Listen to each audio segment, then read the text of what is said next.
Well, we're 99% there with Ron's AR. We're just waiting on one more thing. I don't know what Dave Tubbs' problem is. I don't know why it's taking him so long to ship a friggin' spring.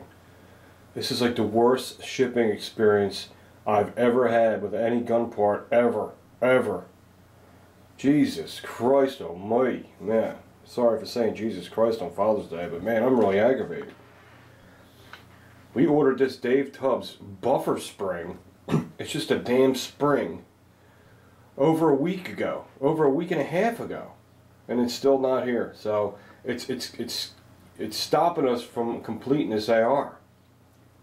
But this is what we got so far. This is what just came in, and we just ordered these, and they came lightning fast. You know, Midwest Industries kicks serious hiney hole. They really do. Here's the rail system, the foregrips. Remember when I told you guys this one fits over the Osprey piston system? It's the model 17P, Midwest Industries. This is the one you need. There's other ones out there I heard on the internet that work too, but I'm just going with this because I know it works. Mine has it on it, and my rifle runs flawlessly so far. It's been excellent. And we're going to put these on today. We just got an awesome 5.56 muzzle brake from Spike's Tactical with the crush washer, and we're going to put that on today. Isn't that awesome? Nice muzzle brake there. Okay, and we also have a bad lever from Troy Industries. These are 30 bucks. I think they're a little overpriced, but some people like them, some people don't like them. I like them because I'm lazy. It causes less movement. Like if you're at the range and you know, when you put another mag in, you don't have to feel on the other side of the rifle to release the bolt, or you don't have to move your body too much to charge the handle. You just hit the switch. It's really cool. Some people think it's silly. It's not necessary. It's just another option, and they work good. I mean, they don't get in the way, and they don't cause any problems that I can see, and they're cool. But $30, I don't know about $30. That's how much they are. This was like $87 for this muzzle brake. Okay, and this piston system, rail covers, not rail covers, I keep saying that, foregrips. These were $160. Pretty expensive, but they're good quality. Midwest Industries, they also give you a catalog. We're going to need this catalog because when I start tacking up my AK, this is the foregrip that I think I'm going to go with. Let me show you. It's pretty friggin' sweet. And the AK stuff don't cost as much as the AR stuff. It doesn't. Look at this one here. How sweet is that? I'm thinking about going with that one. It's $124, so it's not bad. It looks really good, and Midwest Industries makes good quality stuff. So we'll hold on to that catalog. What else we got here? We have a front battle sight from Troy Industries. Like I said, this is like 130 bucks. It's a gas block battle sight. It's not a gas block. It's a gas block mount. It goes on the top of the gas block. Okay, and it flips up and down. Here's the rear sight. This is $119. Okay, and it has an open sight, and then you flip it up and it has a peep sight. Very nice. This is the full-size AFG angle grip from Magpul. These are like, well, if you buy them in a store, they're like $45. If you buy them on the internet, they're like $33 plus shipping. If you get them from JabTac, they're 30 bucks. This is a quick release mount for a sling. We're still not sure where we're going to put that. And of course, we got the 512 model 512 EOTech, which this is about 400 bucks, brand new. Comes with batteries. This was like $18. I think I covered all the prices. And you know what? For now, we're putting everything on this AR today. And when the friggin' spring decides to get here, we'll throw that in. All right, hold on. Alright, the first thing we're going to replace is the muzzle brake. It's pretty simple. If you like working on AR-15s, you need to get this multi-tool. You can pretty much do anything to your AR once you get this. And this is great if you have hands like me for removing Foregrips. The Delta Ring tool. Awesome. 18 bucks. I'll show you how nice this works. Okay, well, when you're taking the muzzle brake off, it's righty tighty, lefty loosey. Okay? No, it's pretty simple. Always look at everything before you take it off. See the crush washer? See the direction it's in? It's tapered and it flares this way, and it's faced in that direction. So make sure you put the new one on in the same direction. I have a new crush washer. If you buy a muzzle brake at a gun show and the guy don't have a new crush washer, you can reuse your old crush washer, but for best results, put a new one on it. Okay. I reused mine, and I got 100 rounds through my AR, and nothing's loosening up. So depends how crushed it is. You know what I'm saying? So you just put this on here, like that. Give her a turn.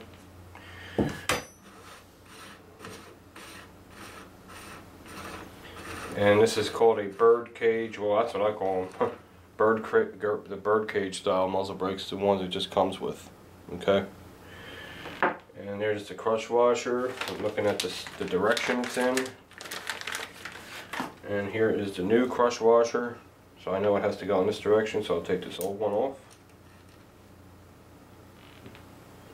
There's the new one. And there's the new muzzle brake.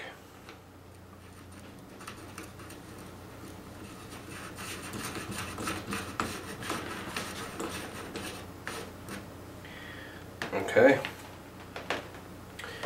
Now when you turn it, the crush washer is going to do this shit. Shift back and forth. So what we want to do is loosen it, get it centered, line it up. Okay, now it's centered. Now if I can get a half a crank on it, I will be happy. Just a half.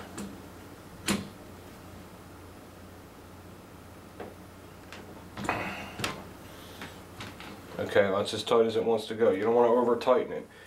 Now a lot of guys this will bother. See where this ended up? It's not perfectly up and down. Like guys like me, but that bothers. I'll try to get it a little more tighter. I just corrected something because I just noticed on this muzzle brake it has a hole here. So I don't know if that hole has to be perfectly straight up and down. But I know how Ron is. He's OCD and he's IBS, both. And he's like me, except for the IBS. He would like these perfectly straight up and down. And I just remembered how to adjust that. If you put these on and this is on as tight as it can go, don't over tighten to get this straight looking. This is what you do. You get sandpaper. Where's the sandpaper, dude? So I'm trying not to move on this floor, but so see these floor squeaks? It's going to come to an end really fucking soon. Because the madder I get about it, the more I'll get my lazy ass and do something about it. Okay, here's the old one. I tried putting the old one back on, and it still didn't end up right because this is too thin. This one's too thick. When you tighten it down, and I tightened it all the way, it was still cocked in this hole here, which probably doesn't do anything. I don't know, because the threads that come up to here, I don't know what that hole can do, but it just didn't look right. What you do is, you get the crush washer on the flared side, the wide, how it flares like that, the wide edge. You get some sandpaper, you put it flat on a flat surface, like this. Fucking camera ain't in the right spot, sorry guys. Like this, and we'll demonstrate with this one because we're not going to use this anyway. Put it on a flat surface like that, put your finger on it and just do this for a little bit, and go this way, and go in circles. And what that does is, it just takes off just enough to let this turn just a little bit more, and that's what we did. Now it's perfectly perpendicular. Okay? Alright. Little tip there, and that's no bullshit. A gunsmith showed me that. I just forgot to do it, and I just remembered. So, it's okay to do it, guys. Alright, hold on.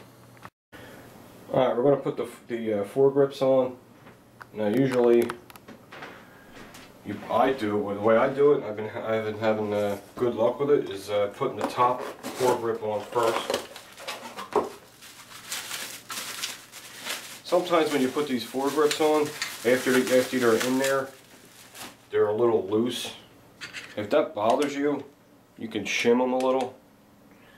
I shimmed mine, they fit tight, real nice and tight. That's up to you. If it don't bother you, it don't bother you. Some guys they don't care. Okay, you get your Delta ring tool. You hook it inside the magazine well like that, and then all it does is it gives you leverage. Okay? So, let me make sure I got this right. You always want to put the top in first. Make sure you're centered with everything's lined up straight. Pull it.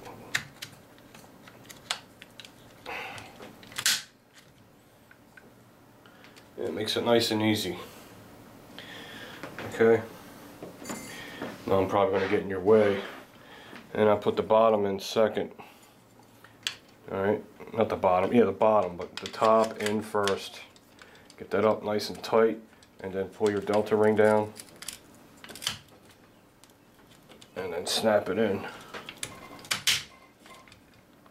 Like that. Now you got to test it. With the Osprey gas piston system, you need to test it and make sure nothing's rubbing. And here's how you do that. What you do is you pull the charge. Whoops, it's not locked in. You pull the charging handle back. Lock it back.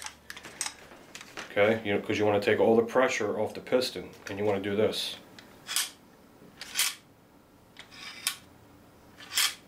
Hear that? That's what you want to hear. If you don't hear that, you got problems. Okay, there can't be no friction on there. See, when the charging handle's forward, you won't hear that because it's putting pressure on the gas piston system. Alright, let me get resituated. Alright, I know you've seen this a million times, but we're in a new video. We're putting the AR all back together. We're putting the AF-G grip on. Okay, this is the full size one. And just take the screw out real quick. Sometimes you need a mallet, sometimes you don't need a mallet. Depends on your Picatinny rails, how big they are. Okay, and you slide this on. Yeah, we're gonna need a mallet. Man, I love it, I love it. Now, be careful because the nut's in here and it's sitting in there loose, so watch it don't fall out and fall on the floor and you're screwed. Okay. I'm going to put Ron's where mine is all the way to the rear. Then he can decide if he wants to put his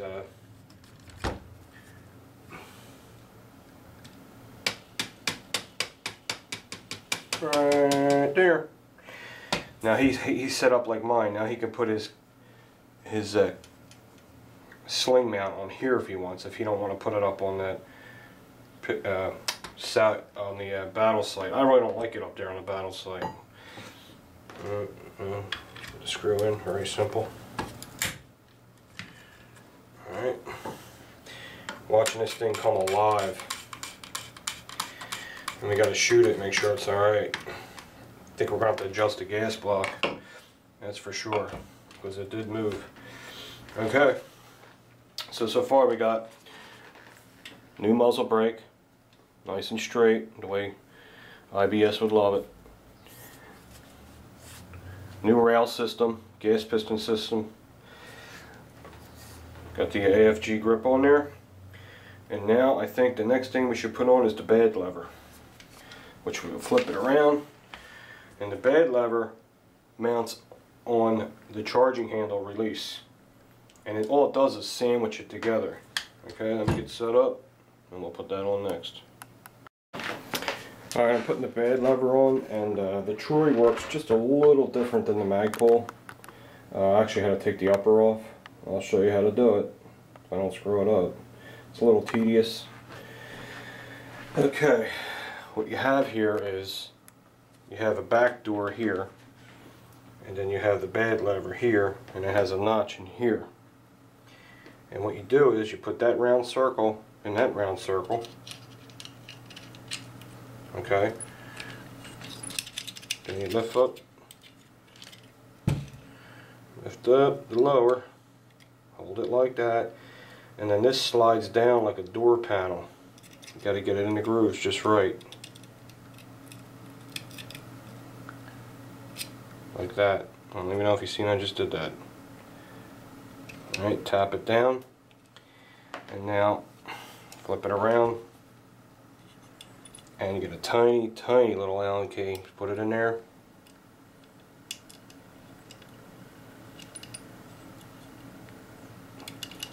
Tighten that. Then I have another Allen key on this side. This is a nice bed lever. I don't know, it might be a little nicer than a Magpul. And tighten this one down too.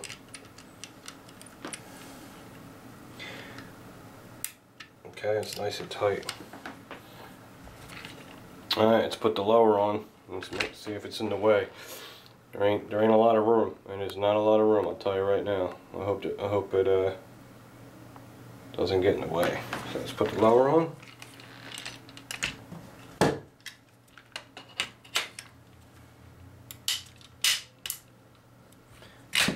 Yeah, that's good. Okay. Here's your bed lever. Now here's how it works. Normally, when you charge the handle, okay, let me get a empty mag, show you how it works. Oh, where are you at? Here we go. A whole bunch of them. What happens is, okay, you're out, put your new empty mag in, take aim. I don't have to do this. I don't have to pull this. I don't have to go over here and do this. All I have to do is put my finger in the trigger guard just like this, and I can chamber around, and then I'm ready. Okay, here's your bed lever, Ron. Troy Industries. Guess what? It's a nice, nice one, buddy. It's made beautifully, believe it or not, it is. Alright, next thing we're going to do is, I don't know, we'll see when I get back. Alright, let's put the rear sight on. Then we'll put the EOTech on. Alright, where's the rear sight? Here it is. Rear me, sight me. Let me get the correct screwdriver. I think I have it ready. I never learn, ever. Okay. Now Ron will have to put these where he wants to put them. Right now I'm just going to put them on. You know what I'm saying? He'll have to adjust to his body type and all that nonsense. I'm just going to put it as far as back as I can, and then he can go from there where he wants it to be. There's that stupid dog again. Actually, I go up one more. Real quick. Now, if you guys remember what this thing looked like before we started, it was bare bones, very, very plain. It didn't have shit on it. Right.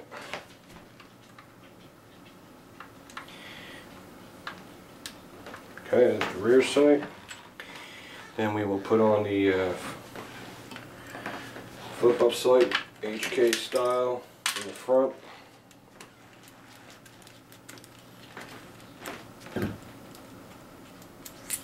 These could be a bitch to get on sometimes because it fits just right.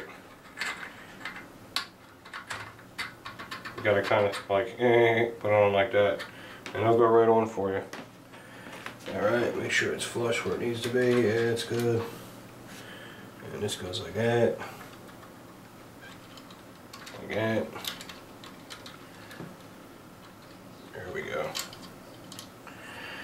This thing is going to look sweet. Now, as far as the rail covers go, I don't know if they're going to work now because we cut them for the other Foregrips. So he might have to buy them over again. Okay. Let's see where the rail covers are going to end up. Here's one. Let's see. Actually, this one's going to be alright. I'll put this one on.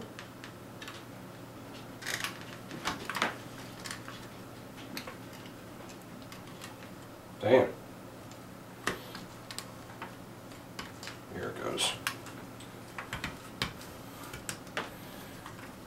Oh man, they finish it off nice.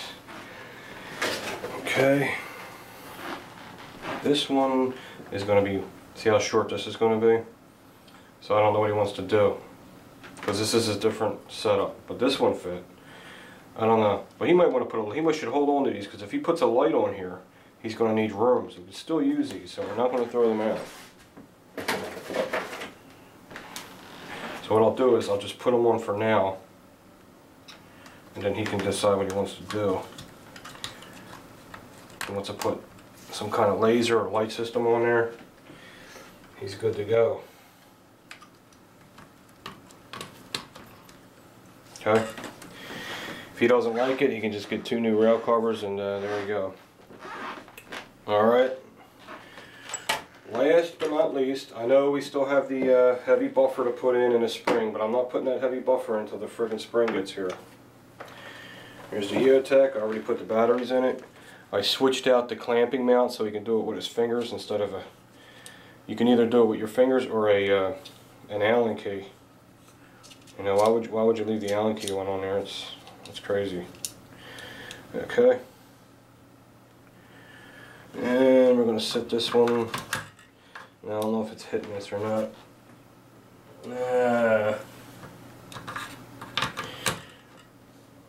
Alright.